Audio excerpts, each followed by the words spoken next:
रोक ही रहा है तू, अब रोक ही रहा है तू।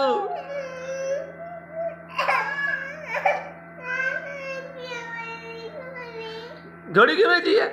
बता तो रहा हूँ तुझे, पहले इंग्लिश में बताया, पैसे चाहिए थे भेज दिए बस। आपने क्या करना था घोड़ी को? बस झूले ले लिए थे आपने, बहुत ले लिए थे झूले बस। अब नहीं ले हैं? क्या अभी भी झूले लेने हैं? नहीं बस बेच दी है घोड़ी, बात खत्म होगी बस। आप घर के काम किया करो, लड़कियों वाले काम किया करो, आप घर रहा करो, हांडी पकाया करो, जहाँ पे सफाई किया करो। हैं?